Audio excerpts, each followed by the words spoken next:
अग्रे कुरुणामथ पाण्डवानां दुःशासनेन हृतवस्त्रकेशा कृष्णा तदा क्रोध सदनन्दनाथ गोविन्द दामोदर माधवेति श्रीकृष्ण विष्णु मधुकैटभारे भक्तानुकम्पिन भगवन् मुरारे त्रायस्व मां केशव लोकनाथ गोविन्द दामोदर माधवेति विक्रेतु कामाखिल गोपकन्या मुरारिपादार्पितचित्तवृत्ति दध्यादिकं वसादवोचत् गोविन्द दामोदर माधवेति उलूखले संभ्रततण्डुलाश्च सङ्घटयन्त्यो मुसलै प्रबुद्धा गायन्ति गोप्यो जनितानुरागा गोविन्द दामोदर माधवेति काचित् कराम्भोजपुटे निषण्णं क्रीडासुखं किंसुकरक्ततुण्डम् अध्यापयामास सरोरुहाक्षि गोविन्द दामोदर माधवेति ग्रहे ग्रहे गोवधू समूह प्रतीक्षणं पिञ्जरासिकाणाम् अस्खालाग्धिरं वाचयतुं प्रवृत्तो गोविन्द दामोदर माधवेति पर्यङ्किकाभाजमलं कुमारं प्रश्वापयन्त्योऽखिलगोपकन्या जगुः प्रबन्धं सरतालबन्धं गोविन्द दामोदर माधवेति रामानुजं वीक्षणकेलिलोलं गोपी गृहीत्वा नवनीतगोलम् आबालकं बालकमाजुहाव गोविन्द दामोदर माधवेति विचित्रवर्णाभरणाभिरामे विदेहि भक्ताम्बुजराजहंसि सदा मदीये रसनेग्ररङ्गे गोविन्द दामोदर माधवेति अङ्काधिरूढं शिशुगोपगूढम् आस्तनं धयन्तं कमलैककान्तं सम्बोधयामास्मुदा यशोदा गोविन्द दामोदर माधवेति क्रीडन्तमन्तर्व्रजमात्मजं स्वं समं वयस्ये पशुपालबालैः प्रेम्णा यशोदा प्रजुहाव कृष्णं गोविन्द दामोदर माधवेति यशोदया गाढमूलोखक्लेन कोकण्ठपाशेन निबध्यमाना रुरोधमन्दं नवनीतभोजी गोविन्द दामोदर माधवेति निजाङ्गणे कङ्कणकेलिलोलं गोपी गृहीत्वा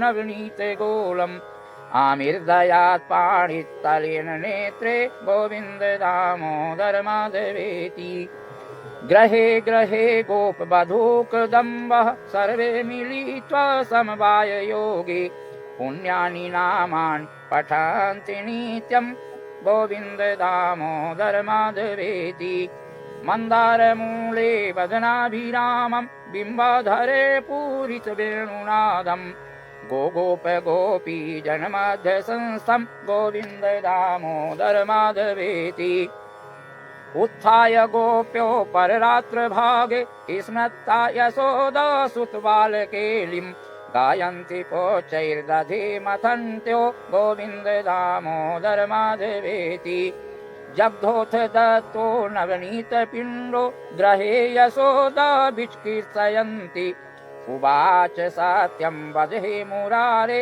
गोविन्द दामोदर माधवेति अम्भ च गेहं युवते प्रबोध अभ्य च गेहं युवते प्रवेद्य प्रेम प्रवाहादधिनिर्ममन्था गायन्ति गोप्योऽथ सखी समेता गोविन्द दामोदर माधवेति क्वचित् प्रभाते दधिपूर्णपात्रे निक्षिप्यमन्थं युवती मुकुन्दम् आलोक्य गानं विविधं करोति गोविन्द दामोदर माधवेति क्रीडापरं भोजन्मञ्जनार्थं हितैषणी श्रीतनुजं यशोदा आजुहवत् प्रेम परिलुताक्षी गोविन्द दामोदर माधवेति सुखं शयानं निलये च विष्णुं देवर्षि मुख्यमुनः प्रपन्नः तेनाच्युते तन्मयतां व्रजन्ति गोविन्द दामोदर माधवेति। विहाय निद्रामरुणोदये च विधाय कृत्यान् च विप्रमुख्यः वेदावसाने प्रपठन्ति नित्यं गोविन्द दामोदर माधवेति। वृन्दावने गोगणाश गोप्यो विलोक्य गोविन्दवियोगि खन्नां राधां जगुः साश्रुविलोचनाभ्यां गोविन्द दामोदर माधवेति। प्रभात संचार गतानुगावस्तदा रणाक्षाथं तनयं यशोदा प्रबोधयत् पाणितलेन मन्दं गोविन्द दामोदर माधवेति।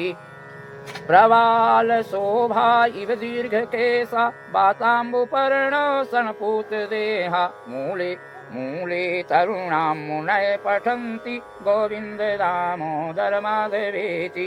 श्रीकृष्ण गोविन्द हरे मुरारे हे नाथ नारायण वासुदेवा।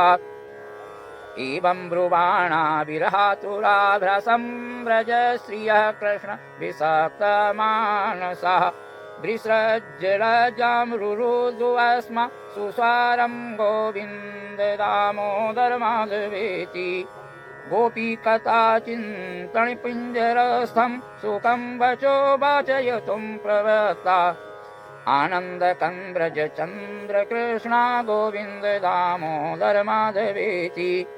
गोपत्सवालये शिशुपाकपक्षं बन्धन्तमघो जदलायताक्षम् उवाच माता चिबुकं गृहीत्वा गोविन्द दामोदर माधवेति।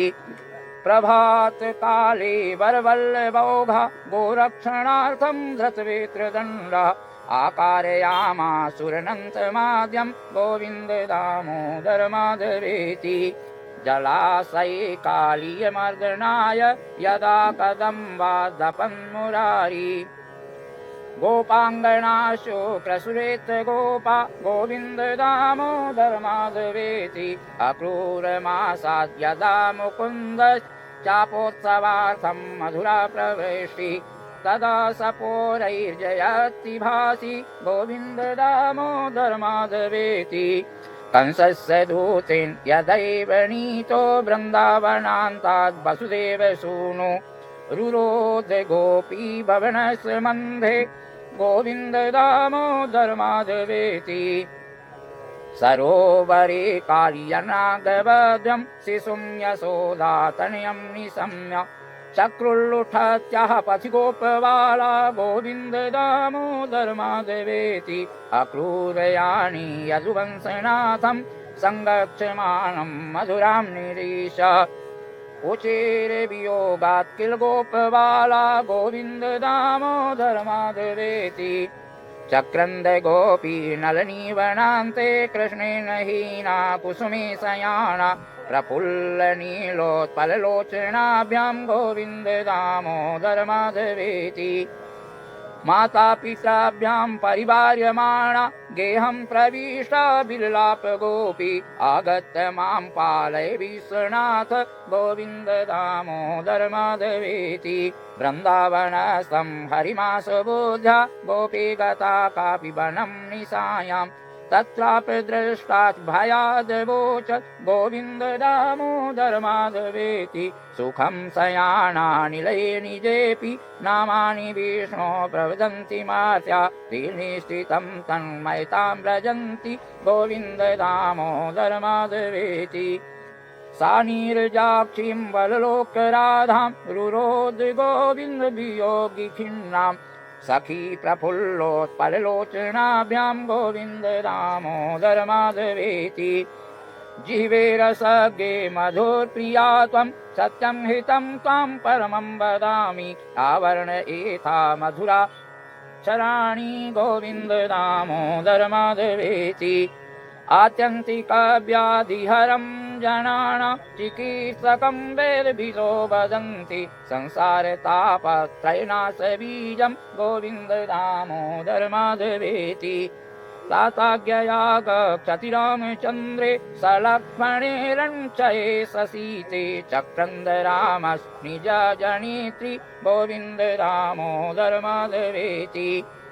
एकाकिनी दण्डककाननान्त स्थानीयमानादस्कन्धरेण सीता तदा क्रन्दन दण्डनाथ गोविन्द दामोदर माधवेति रामाद्युक्ता जनकात्मजा सा विचिन्तयन्ती हृदि रामरूपं रुरोध सीता रघुनाथ पाहि गोविन्द दामोदर माधवेति प्रसीद विष्णो रघुवंशनाथ सुरासुराणां सुखदुःखहेतो रुरोध सीता तु समुद्रमध्ये गोविन्द दामोदर माधवेति अन्तर्जले ग्रहीत पादो विसृष्ट विल्कृष समस्त बन्धु तदा गजेन्द्रो नितरां जगाद गोविन्द दामोदर माधवेति हंसध्वजः शङ्खयुतो ददर्श पुत्रं कटाहे प्रपतन्तमेनं पुण्यानि नामानि हरे जपन्तं गोविन्द दामोदर माधवेति दुर्वाससो वाक्मुपेत कृष्ण सा चाब्रवीत काननवासिनीतम् अन्तःप्रविष्टं मनसा जुहावो गोविन्द दामोदर माधवेति